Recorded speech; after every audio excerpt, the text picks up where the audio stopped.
Yeah, that's your teaching degree. That, do you remember that? You had that taken at the pigsty, you remember?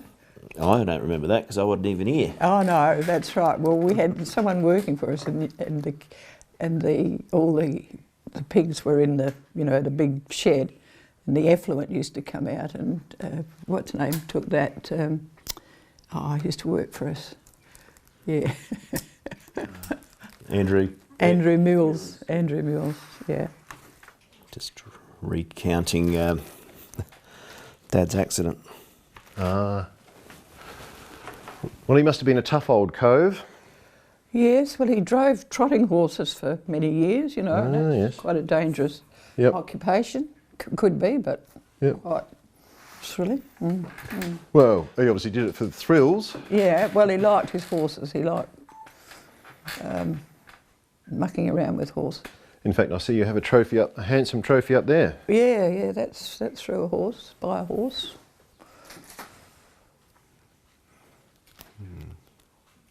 Don't think he ever got rich from horses though, did he?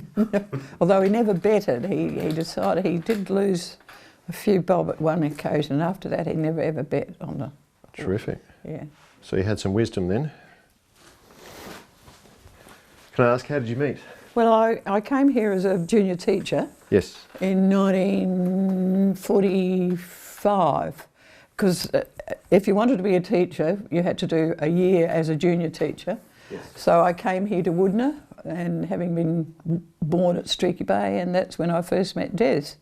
So I was here for 12 months and we were friends, and then I went to Teachers College for 2 years, and then the education department just sort of gave you a position, and they appointed me back to Wudinna. So that's when we met up again, and so as fate would have it. Yeah. So then that's when when I came back, and then I taught here for about 18 months, and at that time, that was in 1945, 46, 48, and so many farmers' wives around here now were school teachers. We used to say that the local boys couldn't get a girl, so they decided to marry a school teacher. Well, if it wasn't for school teachers, I tell you what, the local lads would really be at loss for a wife, wouldn't they? Well, exactly, yes, and there's so many ex-school teachers around here. But anyway, that was the beginning of our married life, and I became a farmer's wife. You became a Du Bois. Dubois. Oh, a Du Bois. Dubois, yeah, that's French. Yeah, that's how I came to be in Wudinna, and I really did enjoy being. I love my experience as a school teacher, particularly at Teachers College. That was a wonderful experience, and then coming here to Wudinna, and then we started having children, and we had a busy farm life. We had everything. We had horses and cattle and pigs and cows and sheep. I think we even had ostriches at one time. And for 17 years... Chooks. 17 years we did a milk round in Wudinna. We had a milking machine. Well, Des was very innovative. He wanted to, you had to make... If you lived on a farm, it had to be productive. So we had AIS, Australian Illawarra Shorthorn cows, and they were good milkers, and we built a dairy, and we had a 4-stand plant with the milking machines, and so that we did that for 17 years. And then the family, we had 9 children altogether, and then we used to get women to come, 2 or 3. I suppose during my period out there, when the children were small, we'd have local girls come in and live with us and stay with us and help me with the kids and help with the milk round and all that sort of stuff. They had to give up the milk round when they ran out of kids to do the delivery. The running. We used to run up to the to the door and pick the billy up, and it had the money underneath, and Yeah. run it yeah, back to the ute. Yeah. Yeah, so yes, we did that for, I think it was 17 years we had the milk round. So you would have And started with a horse-drawn float? But- You would have started Oh, with a truck or float? no, we had, no, when we first came, when we were first married, we had a ute, a Fargo ute, I remember. But the horse period had finished by that time. And yeah, so, and then apart from that, we'd always have to go to football and tennis. I played tennis and netball, and then later golf, and now I'm still playing bowls, and I really, yeah, we've always enjoyed sport. The kids. Well, the Montgomerys are very good at sport. Yes, yeah. Moves the ball across to Wayne Walker, who's having a roving commission right around the back lines and the forward lines. But number 22 for kicks the ball. There's eyes. There's a player by himself in the centre of the ground, and that player is Ian Montgomery. Ian Montgomery. Slipped into the space. Yeah. No, sport's always been a good part of country life. Tell us about growing up at Chilpinunda. Well, growing up at Chilpinunda, let me think. When we were, let me think now. We had when we first started school, we used to have to go to Kurla. That was about 7 miles away. And Colin, my brother, he didn't start school until he was about 8 because there was no access to a school. So we had a horse and cart, and we used to drive to Kurla School. That was when we were in grade 1. And then later there was they decided to build the Chilpinunda School, which was only 2 miles away from home. So where, like, as you turn in the driveway to Chilpinunda, was it right there on the, where the golf club is now? No, it was about it. It was on a property of the Gerswiches. Well, the Gerswiches came from York Peninsula to Black Hill. That was the name of their farming property, and there were 4 families of them. So they built the Chilpinunda School, and that was only about 2 miles away from home, where we lived. And then Mum used to board the school teacher. So we had, I remember Miss Huppets came, and she later married and kept in touch with us, and we used to go on a horse and cart, and about 2 miles away, and she'd be in the cart with us, and it was one teacher school, and I think I went there until I was 12, I think. And there was one particular school teacher we had when I was in grade 7, and later he became, when I went to Teachers College, he was one of the people that was Lecturers. Was a lecturer at the school, and I think I really did well in the QC because I had a very good teacher, and he later proved that he was good enough to go to Teachers College and help encourage the people to be better. So you went to Chilpinunda till year 12, then till age 12. And then I went to Streaky Bay for 2 years, to the Streaky Bay School. But you would have boarded in? I boarded with Etty Bellinger. She was a mudge from Streaky Bay. And then after 2 years, because that was in the war years, in 39, I remember 39 we used to have a little 9-hole golf course at Chilpinunda, and I recall Dad used to play, and Alwyn Mudge, his cousin, they came home to our home for dinner that night, and I always remember I was about 12, 12 I suppose, and I remember the men saying, I think things are serious, I think we're going to have a war, and that was in September, and that's when war broke out. So in that period, when that was in 1939, and then 40, 41, 42, I think I was in Streaky Bay going to school. And that's when the war was on. So there would have been rations and all sorts going on, was there? Possibly, yeah, rations. I remember we used to, have rations to buy sugar and all that sort of stuff. And then after that, then the war ended in 45. So when I'd finished finished secondary school at Chilpanunda, I didn't know what I was going to do. And then Jessie and Alwyn Mudge, they were Dad's cousins, and they were wealthy graziers. They had property here, there and everywhere. So Jessie said, send Betty down to me in Adelaide. And so that's when I went to Adelaide and stayed with them for 2 years. And I went to Woodlands Church of England Grammar School then. And I think that was a godsend, because I was not a farm girl. Pat she was clever with her hands, and I hated cooking. I hated everything about the house. I just wanted to.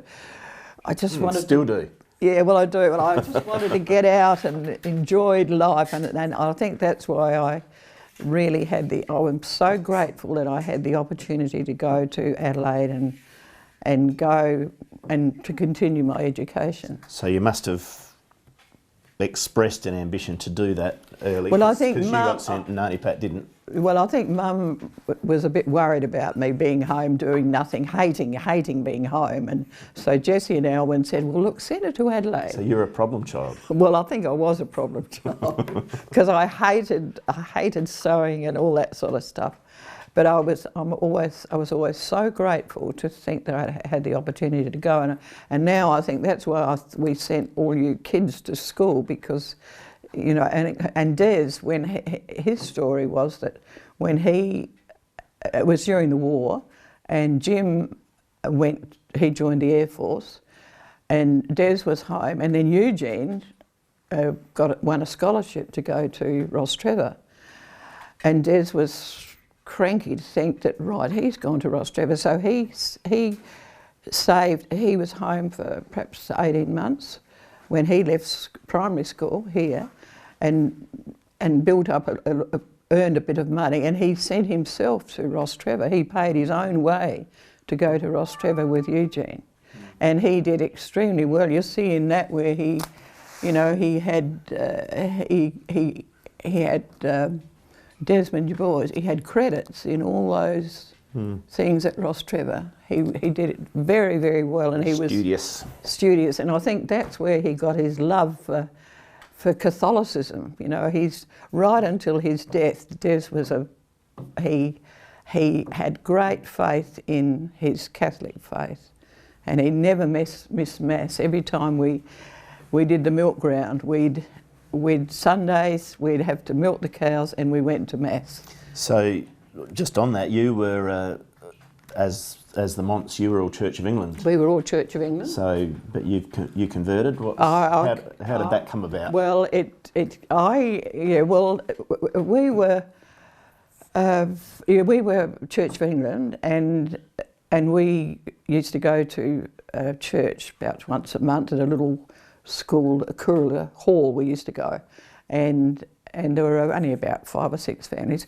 But then when I was going to secondary school in Streaky Bay, we used to go to Sunday school every morning, or every Sunday, and the kids would dress up, you'd have your hats and everything on, and you'd go to Sunday school. And I always remember those days, and I always remember that, there was a God, We used to say our prayers.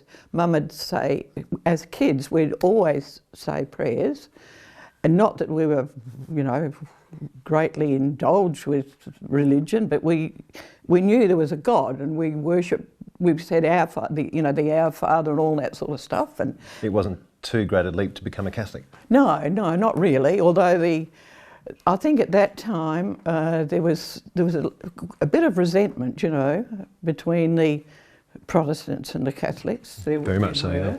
Because the Catholics were not allowed to. Well, not allowed to. They were not supposed to go to a Protestant church, and likewise the Protestants wouldn't go to a Catholic church, you know.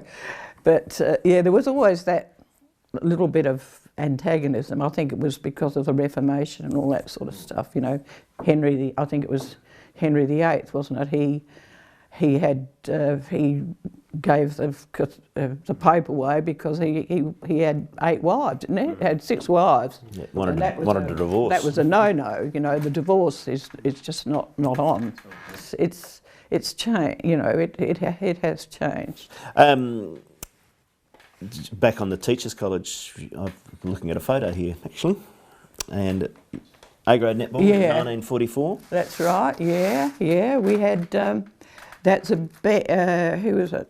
This girl here. She was. I have forgotten her name. They were very wealthy people that lived up just out of Adelaide. Yeah, Wudinna Church of England Grammar School. Joy Mahaffey, she was from Narra Court. Barbara Begg. I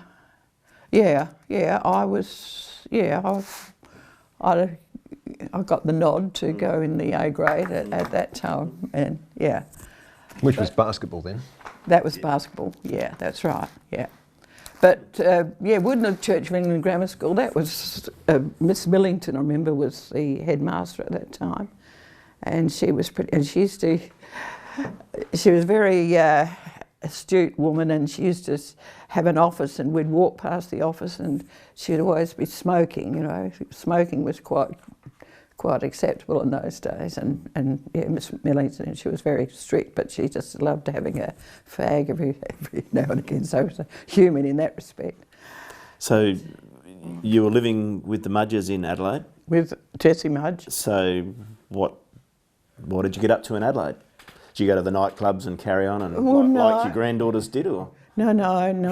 It was strictly we were very respectful. We, in those days, we used to love to go to dances and all that sort of stuff. And then Jessie Mudge, that was during the war years, and the Red Cross was.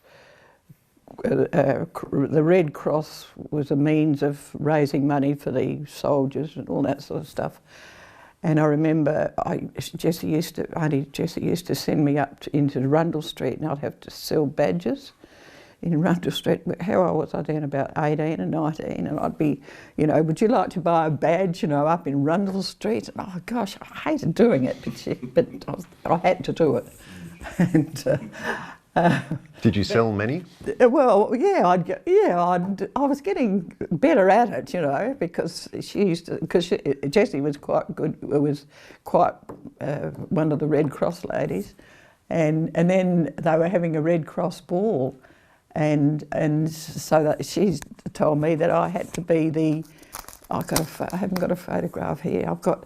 Yeah, the Red Cross had a ball, and I had to represent the Glenelg Red Cross people. So she brought me in because Jessie was a wealthy lady. They owned, and she had this huge house in 5 Maturin Road, Glenelg, and when she died, she didn't have any children, and when she died, she left that house to the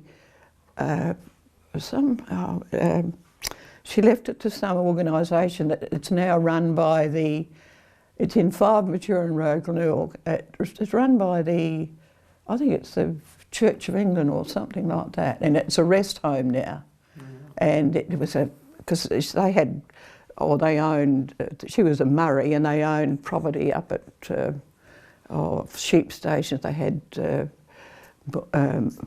was more Kirribilli, Kandulka station, they owned that. So she was wealthy, she had plenty of money, no children. And when she died, she left her home to this charity. Mm-hmm. So yes, that was interesting. So what else were you saying? Yeah. I think Rick was going to turn the page, is that right? We were going to, I had something over there I was going to refer to.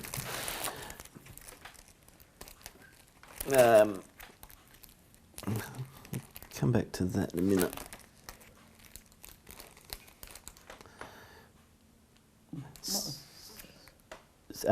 What about when you were posted to Wudinna?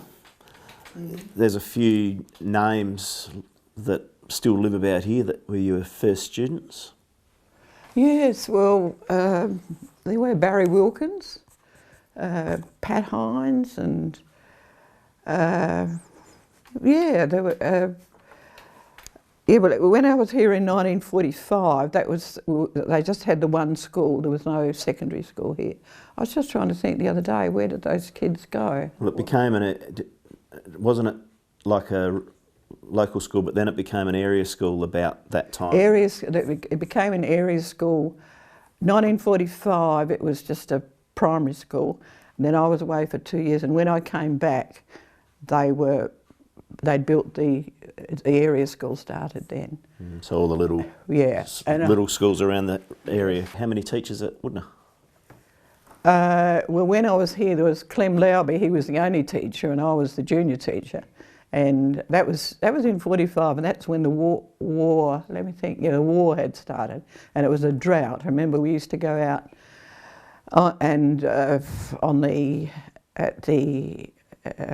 at recess time. Every Friday, I think, we used to have a hot north wind. It was drought, and there was a lot of sand dunes around, out home. I think when we were soon after we were married, there was so much sand that they had to do a detour, past because of the drift and what have you. So that was a drought in 45.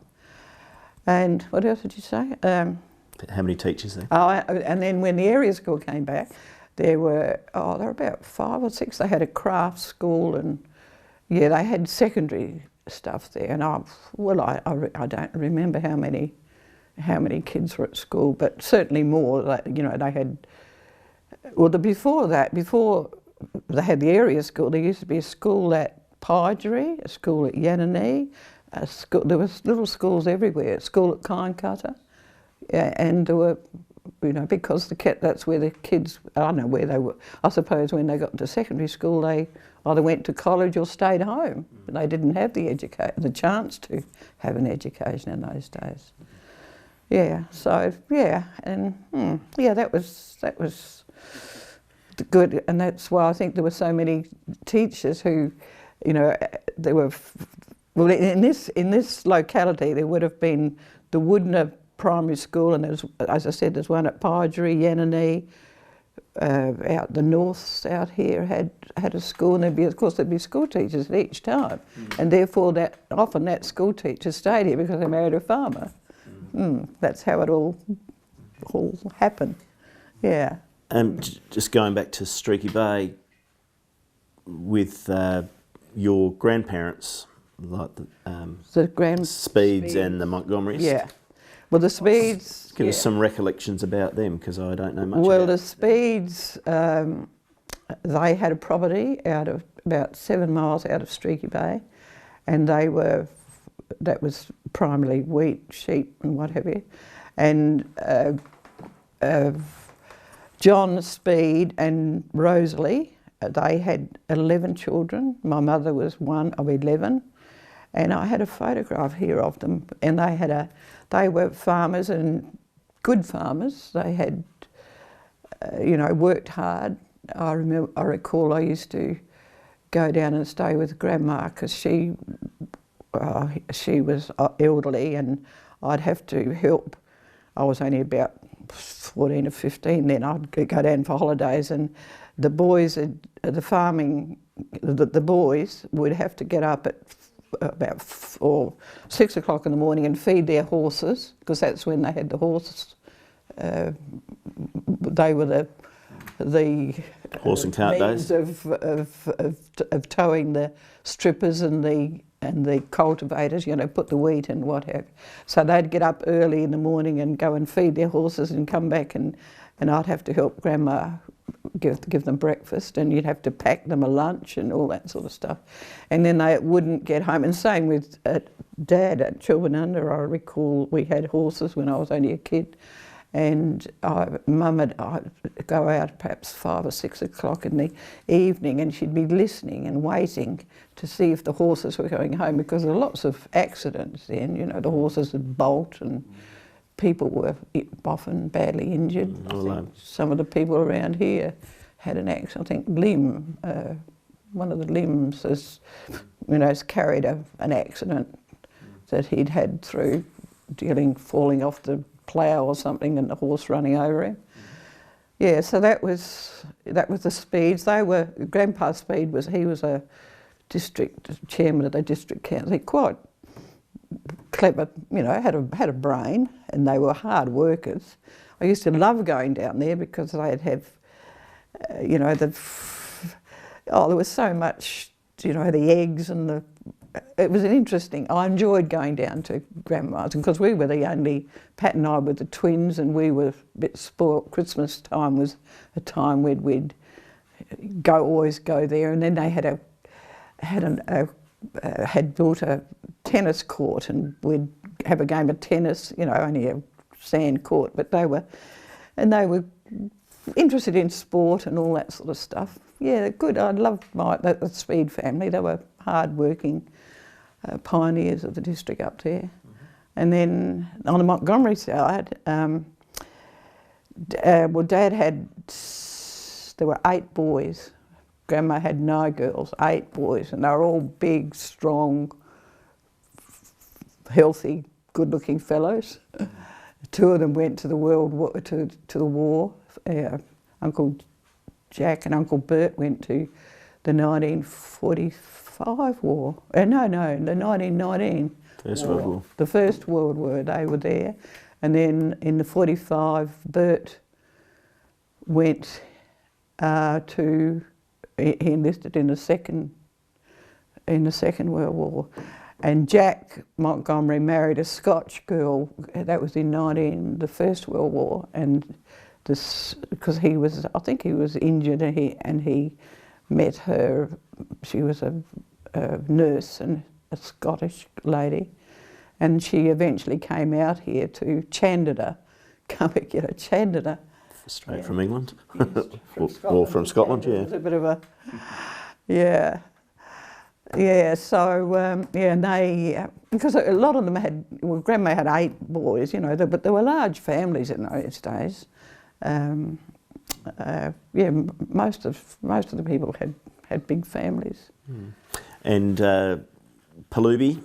Palubi. Did you spend time out there? Well, Palubi, Palubi is about 7 miles away from Chilpanunda, and that's where we would go for sporting events, but we couldn't go because we had cows and pigs, and we couldn't go away because we had the people at home, Yeah, so the Palubi was New Year's Eve sports was at Palubi every New Year's Day, and that's when they had horse racing on the beach, and all sorts of games. Yeah, that was the social activity. There were more people, more country people, because now there's less farmers now. Mm.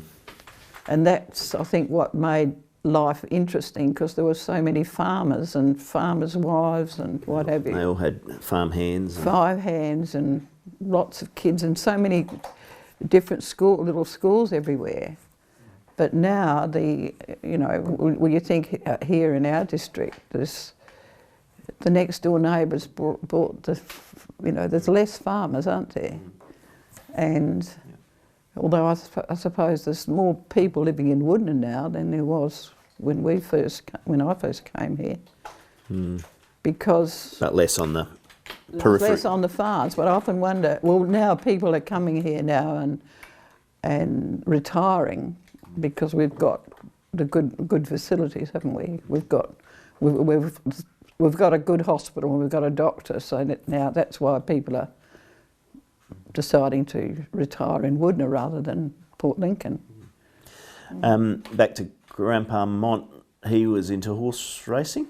Grandpa, yeah, he always loved his horses. He used to have jumps. I remember he used to ride over the jumps, and yeah, he had interest in a couple of horses. And so when you went away to school in Adelaide, what transport was that at that time? Well, that time, let me think. We went to school with a horse and cart. I think they had a tourer car, you know, a car that had sideboards and all that sort of stuff, and they'd have to, rather a primitive. What was the name of the car in those days? And then I know the first sedan that Dad got was, we felt we were so posh, you know, driving in a sedan car. That would have been, I suppose, after the war, people got to the idea of transporting in, moving around in a motor car rather than a horse and cart. But we used to go to the dances used to be at the old Kurula Hall, and there was, and even here in Wudinna, I mean, years ago, they'd still had the horse and cart, and some of the people that wanted a bit of fun, people had come in a horse and cart and tied up at the hall, and some of the local jokers would get the horse one side, they'd move the horse and cart, they'd put the horse on one side of the fence and the cart on the other side of the fence, and then that was a bit of a humbug when a person wanted to go home because the horse was on the wrong side of the fence. That was some of the local silly people, and the local. So talking of local silly people. Yeah. Well, I know that Dad was one of them. Yeah, he loved. So. Yeah, I remember. Yeah, and there were lots of fun. I remember we used to have the milk round, and at that time they were putting the new bitumen road through to Kimber. To the air highway. To the air highway, and it used to, as a bypass. Well, no, building the bypass used to come past our place out at Gemonte. And Dad, because this is when we had the milk round, so Des decided to put a notice up this side and that side. People coming this way would see it, and people coming this way on the dirt road. Mm. And he'd put up fresh cold milk. Mm. And so one New Year's Eve, for a joke, Ray Barnes came along and he changed the signs on both sides, and he had fresh old milky. Instead of fresh cold milk, he'd changed it to fresh old milky. That was a bit of a joke. They were always doing funny jokes. Mm. So did you get many people calling in off that? Yeah, it was amazing, the number of people. Often they'd call in and we'd have cold milk in the fridge, you know, down at the dairy. And they'd come and, quite a few would call in, and I think, there was, because we're right close to the road. Yes, that was, anything to get a few. But I remember you saying once, because you missed out on a lot of the dairying, didn't you? Did you wear the dairy when yeah, but it pretty much finished when we started school. And we used to, they'd pay their money, you know, and I remember you saying, Mum, I think we've got lots of money, haven't we? I remember you saying, because we had, you know, you'd have the money in the end. Mum, I think we have got lots of money, you know. Mm. Well, we had a little bit. I'd probably just heard all through my life that we were poor, but I could see all this money. Well, it was in change, that's right. There's nothing like small change to really, boost up a kid's sense of worth. Right. But, so how many, did you obviously hand milk to start with? No. Oh, you always had a machine? I hated milking cow. My mother, she used to milk cows, and she used to get under the cow and I hated milking the cow. I thought, the cow's going to kick me. I hated milk. So when when I was first married, I probably had to milk a cow, but we had the milking machines, and that was wonderful, you know. But my mother and my grandmother, they would milk the cow, and I know Mum used to. We used to have to separate the milk, and she'd sell the cream, put it out take it to Cunjuna, where there was a train, and they'd sell their cream, put it in cream cans, that's right, about 3-gallon cream cans, and send them to Port Lincoln, and they'd make that into butter, and then that'd be a little bit of money for the housewife, you know, because money was not plentiful.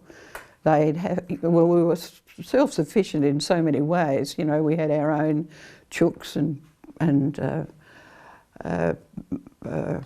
pigs, and Dad would kill a sheep, and we were self-sufficient in that way. And I think the only thing we used to buy on the mail car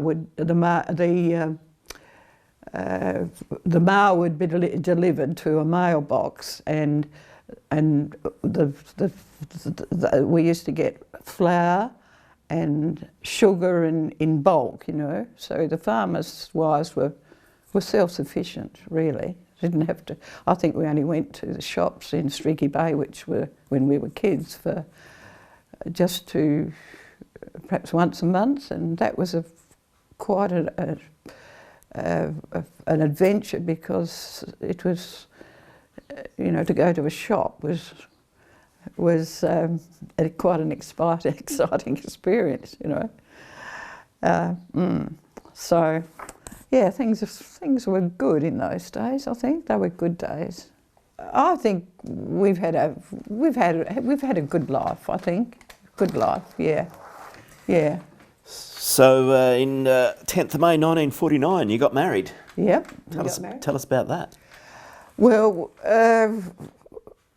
prior to getting married, we were to get married in the Catholic Church, right? That was, so I became a Catholic, and in those days you'd have nuptial mass before a marriage, and that meant you couldn't have communion after.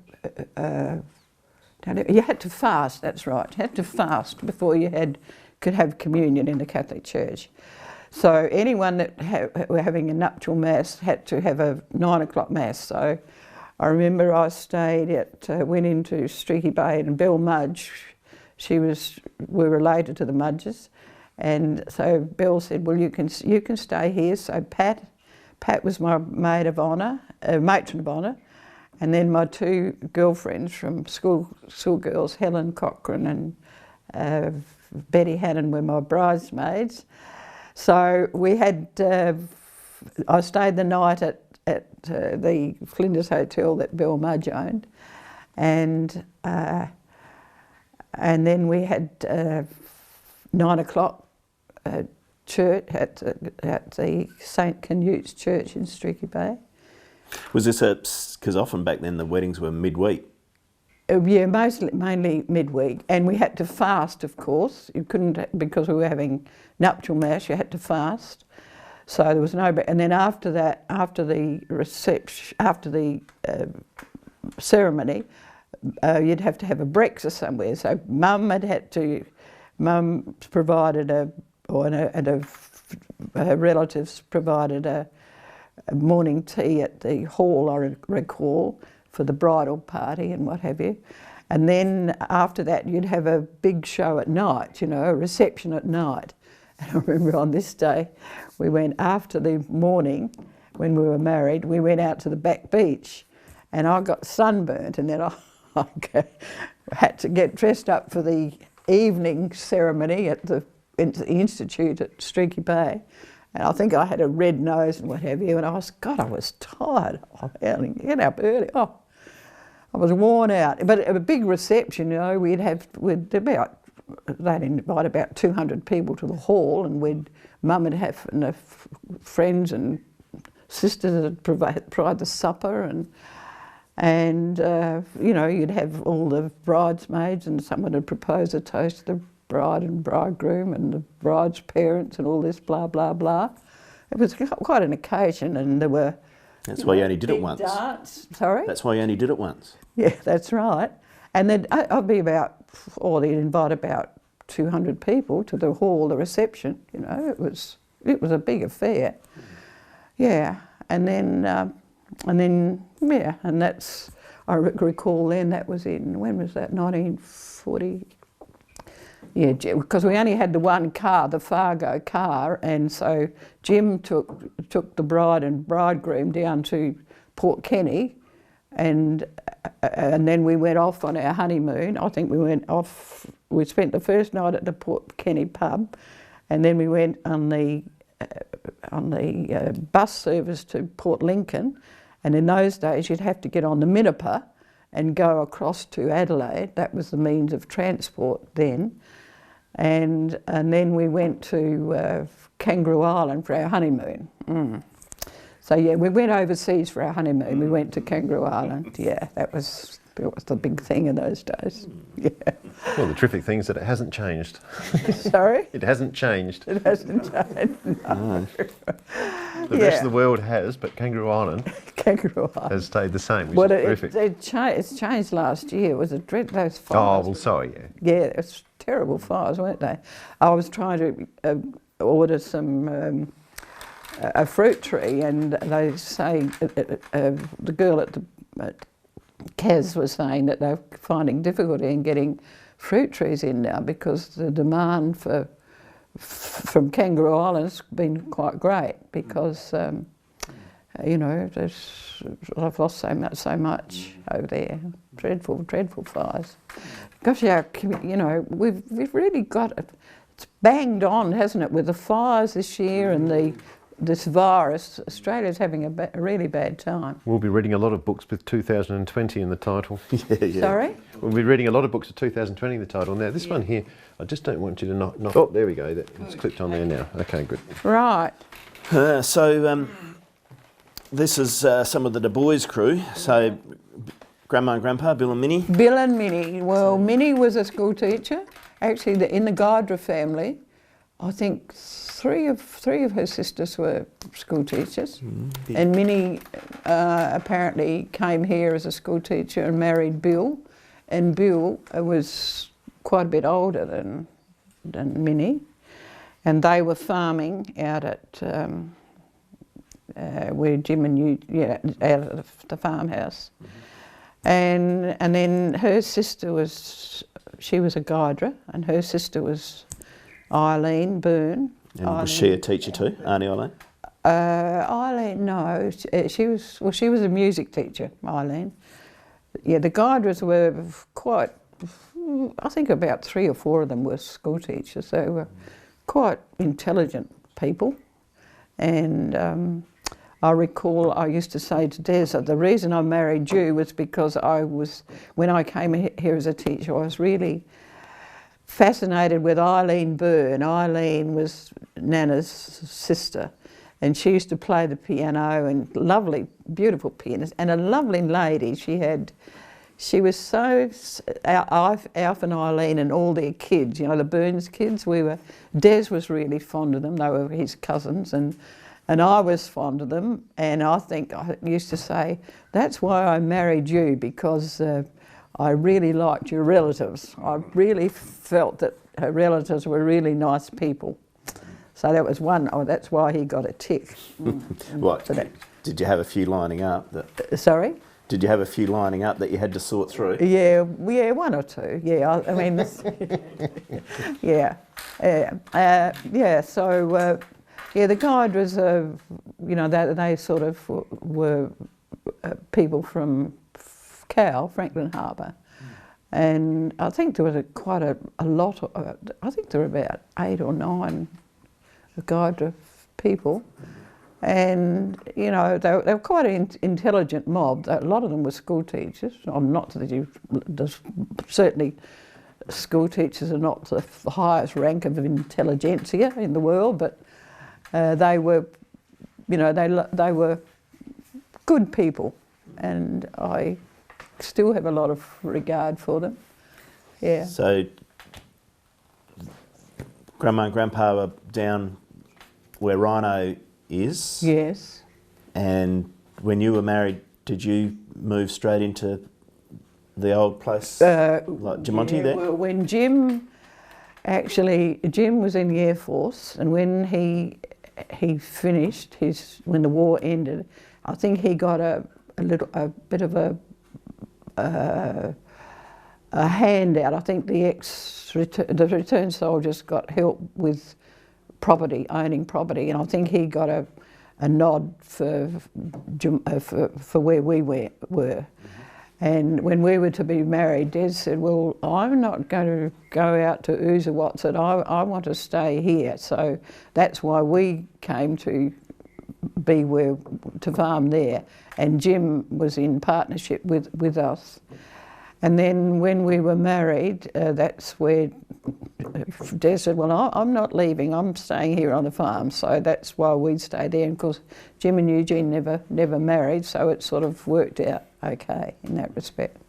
Yeah, but I think a lot of the returned soldiers got a bit of a handout to help them get re-established, you know, after the war. Yeah, yeah.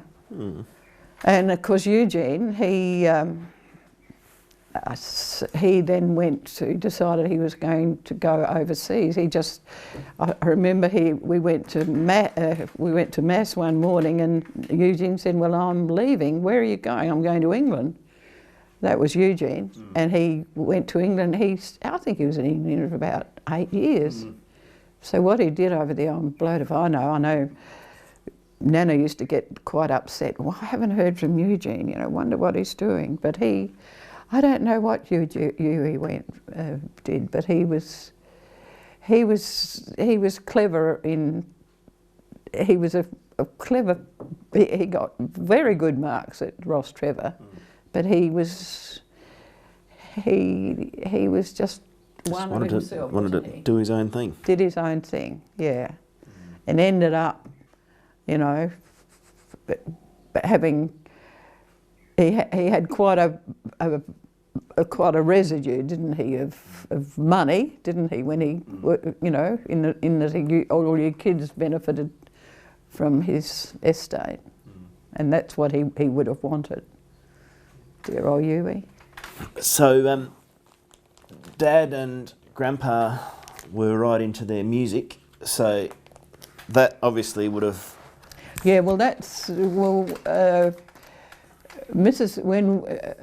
McMahon, we built the farm was owned by McMahons, and she was a school teacher, I think, and she used to play the piano, and that's when they started the band. That's in the war years, and yeah, they've always liked their music.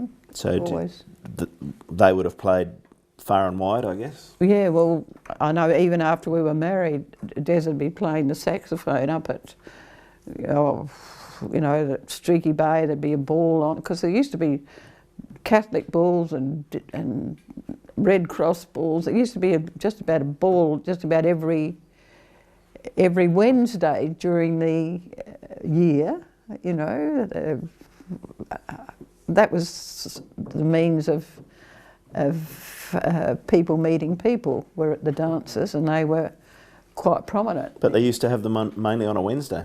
They'd have the balls. They used to have the Masonic balls and the Catholic balls of a Wednesday, yeah, usually. And there'd be the debutante balls and all that sort of stuff. So, yeah, music was, well, Des always, yeah, they like Eileen, and a lot of the guiders had the piano. And a piano in most homes, there was always a piano. You know, the Speeds had a piano, and we had a piano when we were young. So that was their way of entertaining or keeping themselves entertained. So did you ever travel away on the band trips? No. I had to stay home. I stayed home with the children, but Des used to have to, and that was a means of earning a bit of money too. I mean, they used to get paid, you know, I don't know how much, but it was a pocket money for them, and they enjoyed doing it, because around here there'd be, I've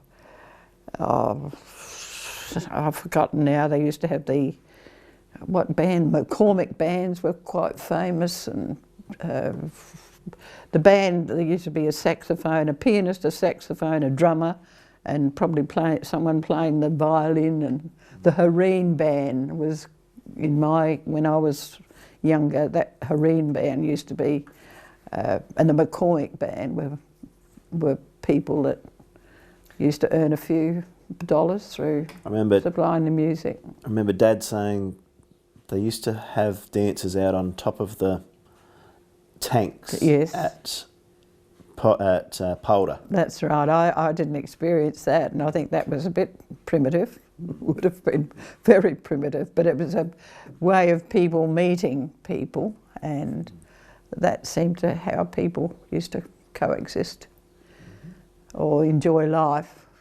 And yeah, dancing and football were the main means of entertainment in those days. Yeah. Yeah, but the music's always been good. I mean, all you kids have enjoyed your music, haven't you? Yeah. Yeah. I see there's a invitation to a 21st there. Yeah. Well, that was at Chilpinunda. That was in 48, 20th of August 48. I would have been 48, let me think. Yeah, that's when I was here, 45, yeah. First came to Wudinna. Mum.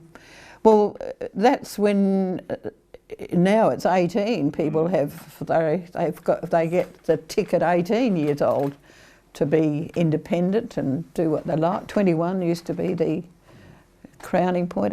Most people would find that was the time to celebrate, but now they've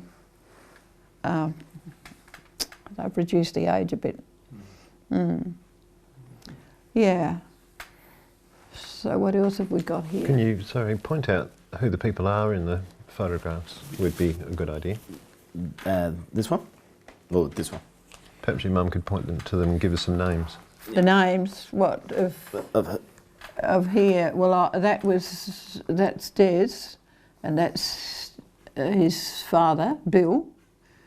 Des' grandpa. He used to. I don't know what he used to play. What's that? That's the thing. Looks like some sort of horn instrument. I reckon that'd be Rashley, I think.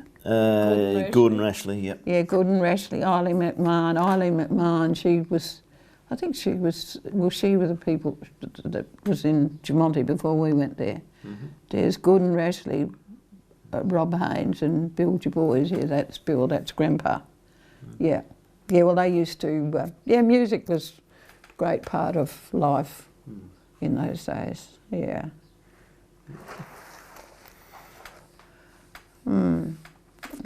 That's part of the crew. That one.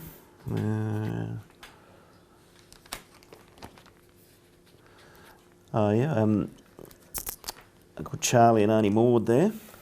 Charlie and Maud, yeah. Well, Chess was the post office. He owned the post office at Wudinna postal man, and they had Pat and Mick were their two boys, and Charlie used to have to take the mail across to the railway station, and the train would come up quite frequently. That was the only means of getting the mail up, I think, or all the produce away. So Pat and Mick were 12 months apart, the Wolf fellas, and they went over with Chess, and when Charlie, and there used to be a comfort stop over there. People would serve meals at the railway station. So Charlie, it was time to go home, and Charlie couldn't find the boys, and they'd got on the train, and the train had gone down to Lock. So there was they had to send out a search party to get the two boys off the train. So obviously back then the train used to carry passengers. So. Yeah. Well, Des and I, when we went for our honeymoon, we went across on the Minnipa and came back to Port Lincoln, and then came up on the train. That was the the essential way of people coming and goods going from the country people. And when would that have stopped?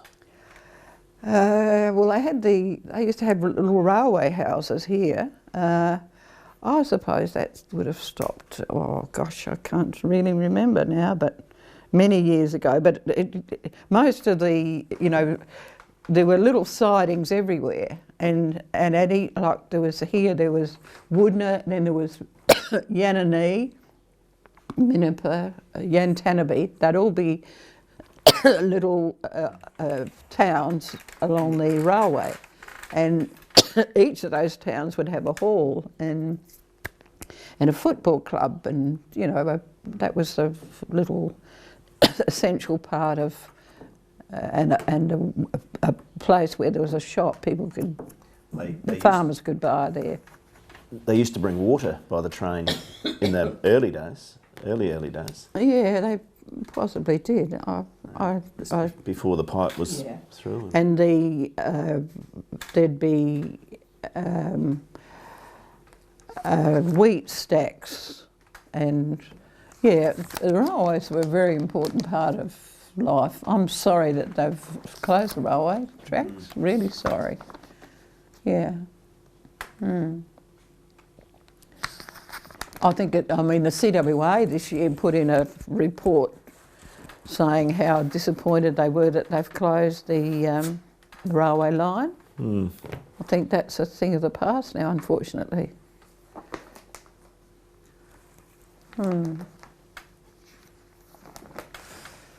Apparently even you mentioned Kurila? Kurila. They used to have a little football club and basketball, which they used to play social games. Is that right? They did. There was a Kurila Hall, and Mrs. Johnson she was the postmistress there, and when we were the farmers around Chilpanunda, for example, where we lived, she used to put we had a party line, and now she used to ring us through the party line.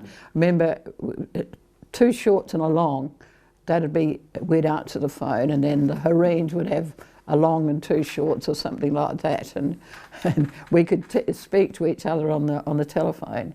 And you know, I think some people used to eavesdrop. You could eavesdrop if you wanted to, and listen in, but that, you know, we were good. Wasn't people. the protocol. We didn't do that, and Mum wouldn't let us do that. But yeah, she had Kurila Hall was where we used to have church once a month. The Anglicans would go there once a month, and we had a football team and a cricket team and a school there. Yeah, it was just town. one of those. Yeah, but that's. Oh, I don't know. As I said, there's no farmers. There's so many empty farmers' houses around now, which an empty, you know, Piedry used to have a shop. Yanani had a shop, and there'd be shops all along those lines, and more people because there were people owned smaller properties and had large families and were self-sufficient in so many ways. It's a changing world, you know.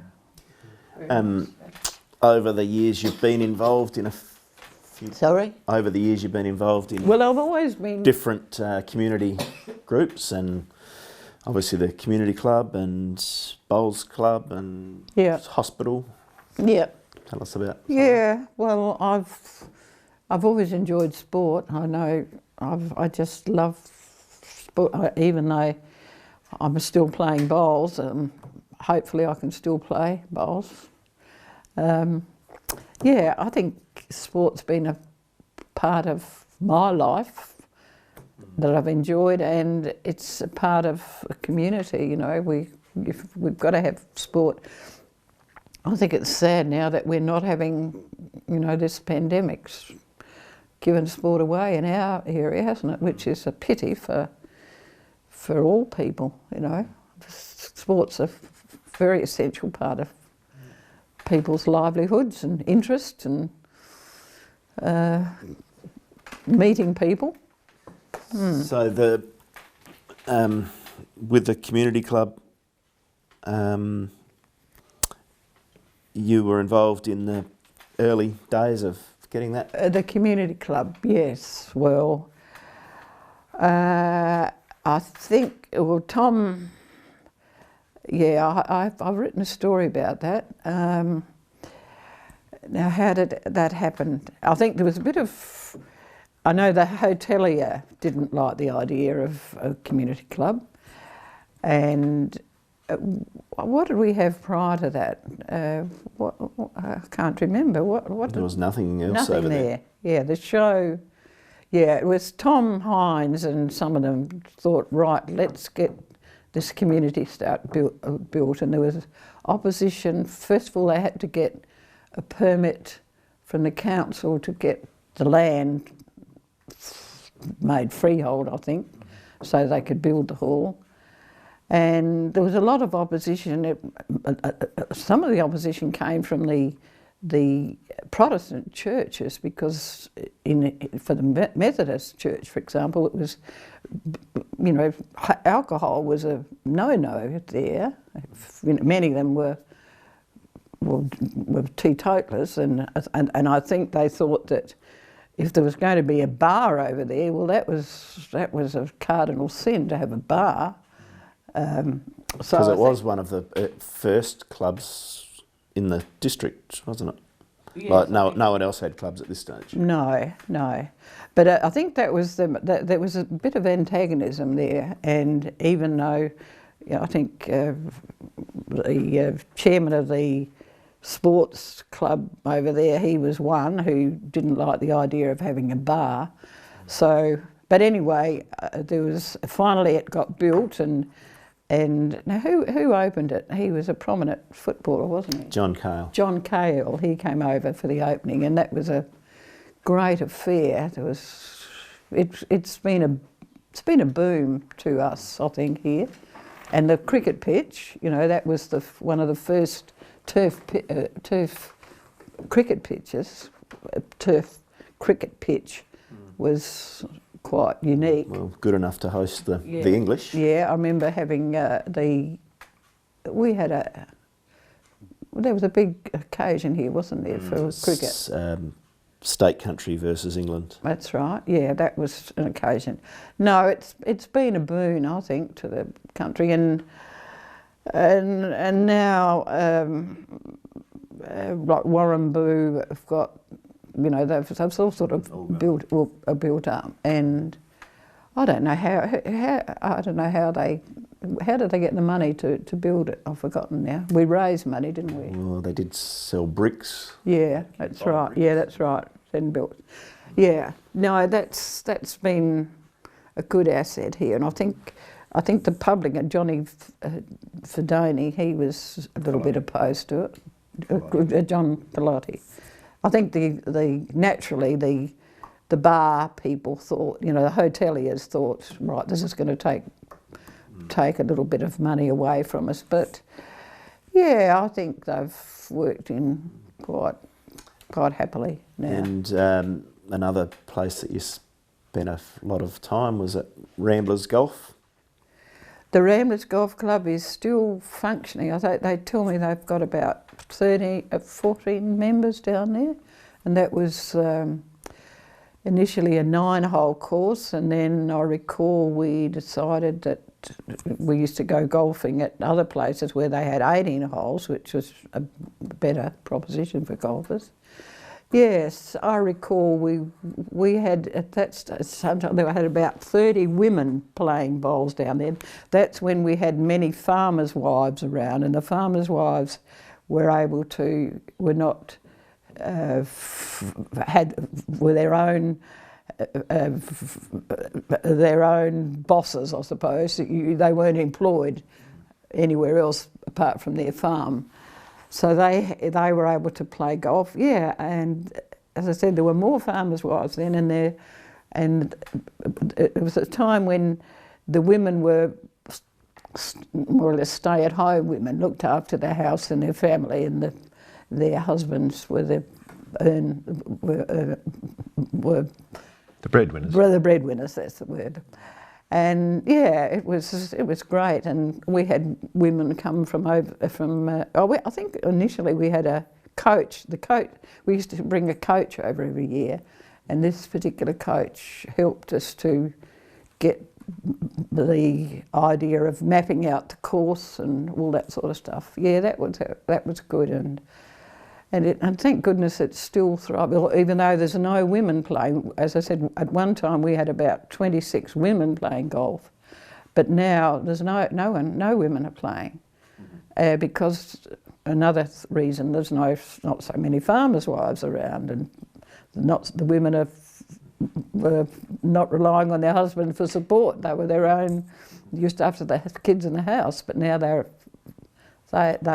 working hard. So, yeah, it's a shame because it's a good course, and actually I only heard yesterday where Tumby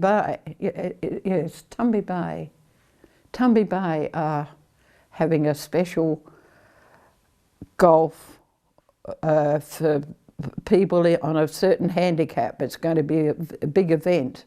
I heard that in the wireless the other day at Tumby. It's going to be people from all over the state are going to be invited down there for a premier golf competition.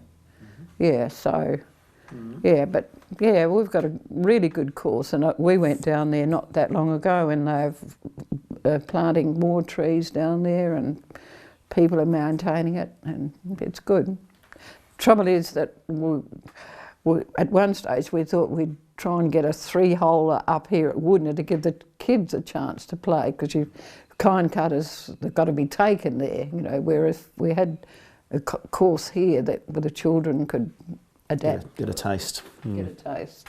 Because it is, Streaky Bay, they've got their course handy right within the town, and they're still operating up there more successfully, but they're still going down here, which is good. Yeah. And you were instrumental in the hospital board for a long time. Yeah. So back then, was it their role to bring doctors and the like over, or what? How did that work? Let me think. We had a hospital board, and I can't remember why we were there, but maybe to,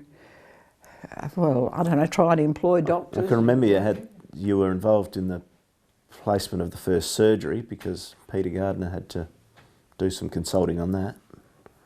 Yeah, the new. Well, it was new then, but it's now been. Yes.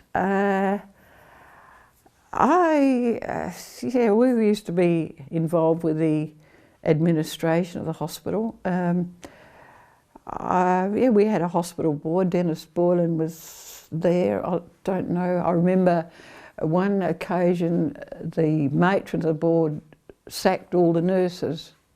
I don't know for what reason. I remember Dennis came in and said, what are you doing? I don't know why, but she sacked all the nurses. So Dennis had to come in and smooth the waters. Smooth the waters. So there were characters. I think now, I don't know, it's, I know the money they used to have a quota, so much, the hospital's got this much money to spend, and sometimes they'd spend it and sometimes they couldn't spend it. Yeah, it was interesting to see how it all worked out, and there was one occasion where one of the doctors, I can still remember, I won't elaborate too much on this story, but he had an affair with someone in the town, and he had to face up to the board and say, I've done the wrong thing, blah, blah, blah. Anyway, a little bit of a hush-hush sort of a business, but they are human after all, these doctors. They do,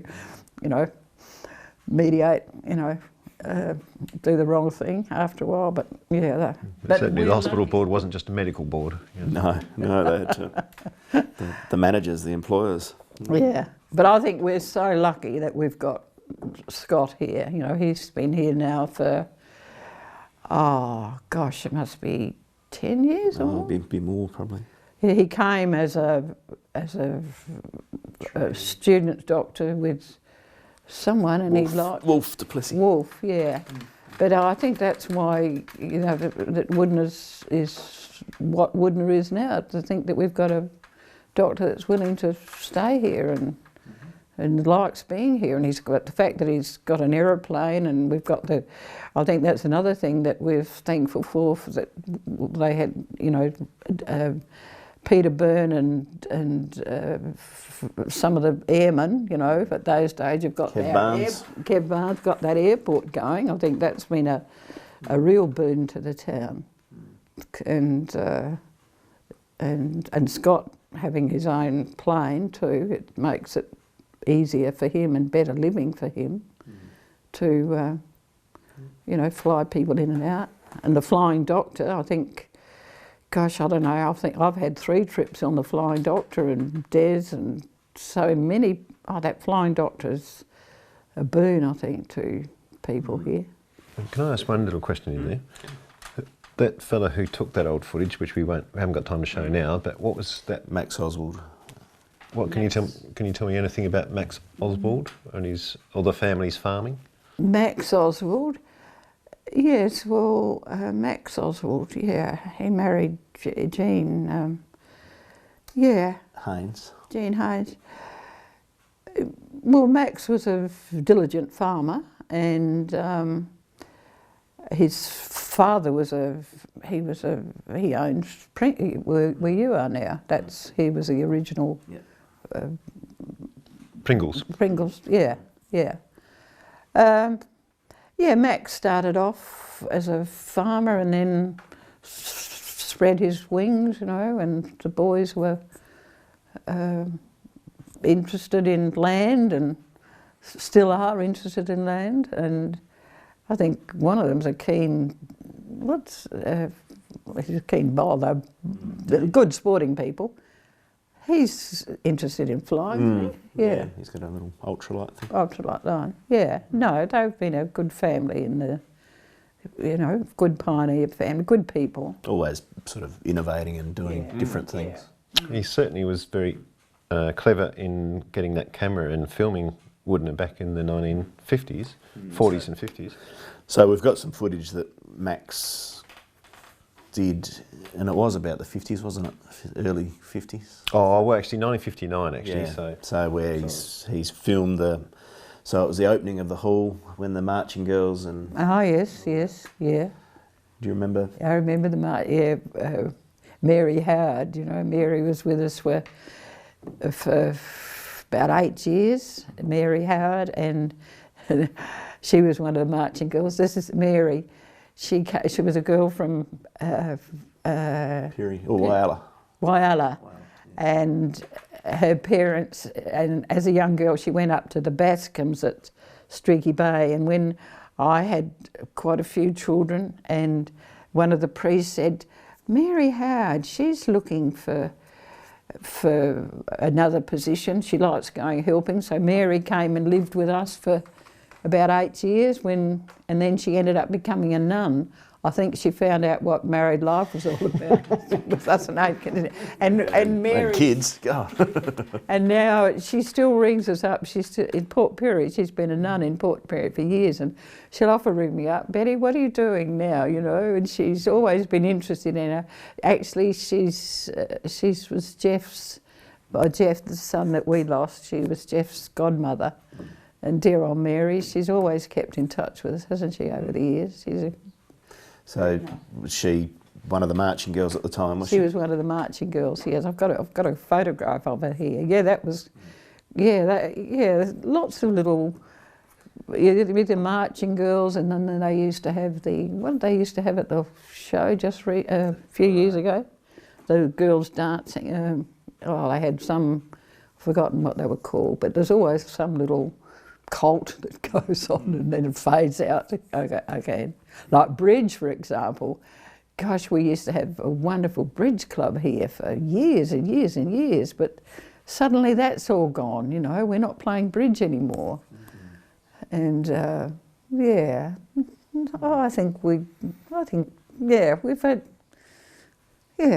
had an interesting life, lots of interesting things. Without dwelling on them too often, this is a heap of your grandchildren. Oh, okay. Some recollections there as you go through them? Let me think. Where are we? Oh, that's Nicholas. He was Restaurant Rules. He was well known. You know, Australia wide. They had this My Restaurant Rules. My Restaurant Rules thing. Yeah, and yeah, well, I've got a lot of interesting grandchildren. Even your son, young Nels, he's interesting that he's a music lover and now he's got his Bachelor of Music, didn't he, at the university, and now he's in Germany, unemployed, I suppose, with the He's a muso. He's a musician that's unemployed and cleaning windows. I remember, you know, that there used to be that thing. Do you remember, what was his name? He was a film star and he used to sing, "When I'm cleaning windows." I forgot, who was that? Anyway, a musician is very versatile in many respects. Yeah, well, I've got some really interesting grandchildren. They've all featured in lots of different things, haven't they? Sophie's in, she's in Melbourne, and her husband, he's a doctor, and he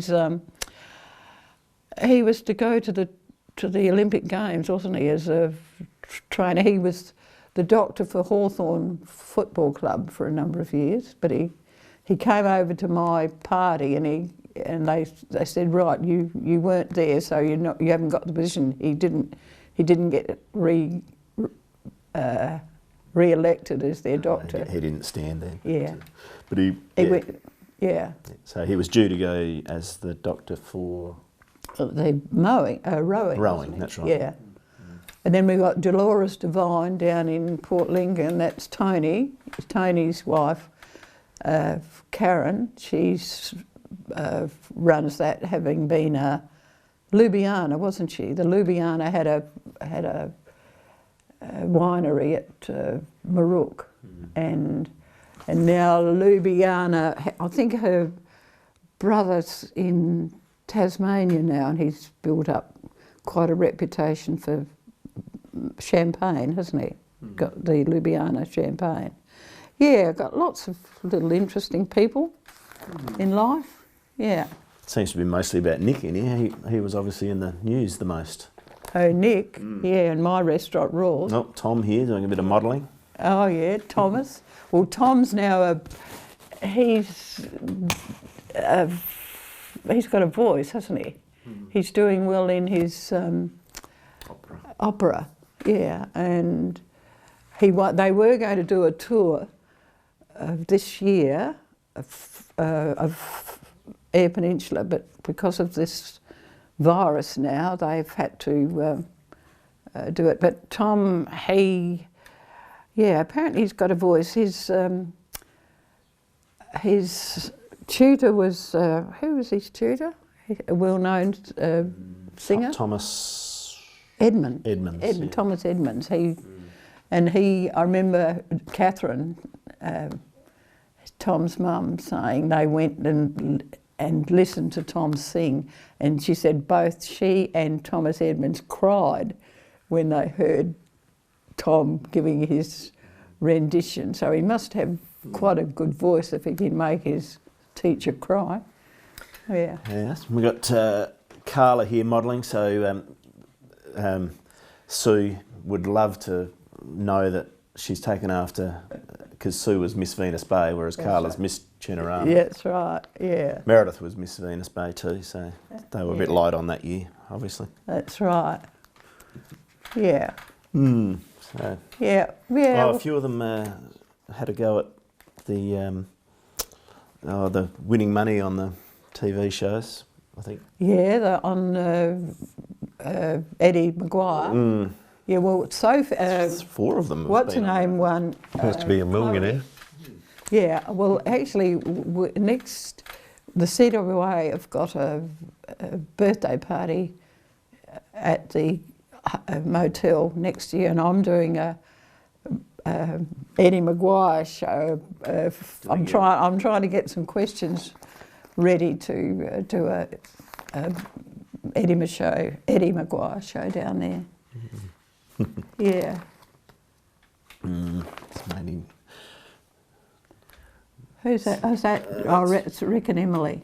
Right. Yeah. we're probably nearly out of time, but you said all the kids went away to school. What's your memories of the kids being away at college? Well, I know Chris, for example. He was at Rostrevor, wasn't he? All the kids went to Rostrevor. The girls went to. Sue went to Mercedes. Mercedes. Now they went to Loreto.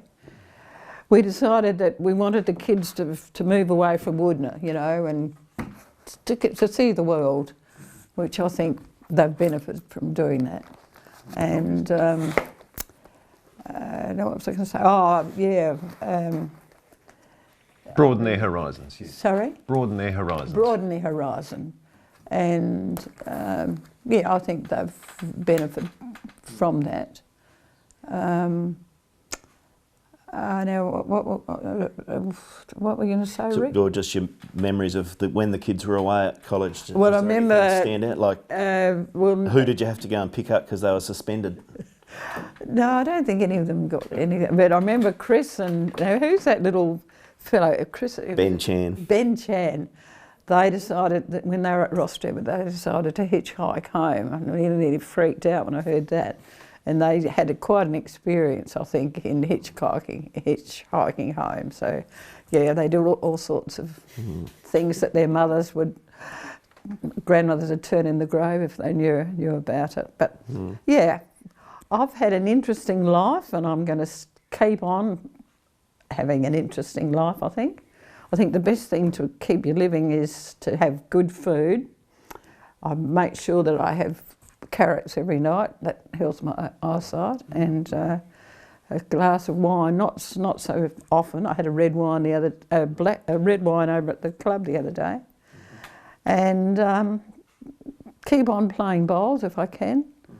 And yeah, having interesting people come and visit me. Be interested to hear of you trying to keep people interested in the events of everyday happenings. I think reporters are very important to have in the world. Well, you would know firsthand, that's right. ABC, I like the ABC. That's my favourite news agent. News. I think they're good. Well, soon it will be the only. Sorry? Soon it will be the only news outlet. Yeah. Do you reckon? Soon the ABC? Yeah. Well, there will be no media except for government-funded media. Yeah, yeah. Yeah, I think the ABC is I like listening to them, the ABC. But how are we going for time there? Rick, anything else you wanted to quickly add? What is the time? Ask? Okay, well, let me grab that microphone off you and I'll be careful of that cabinet there. What is that time? Yeah, I better go. 10 to. Let me grab that.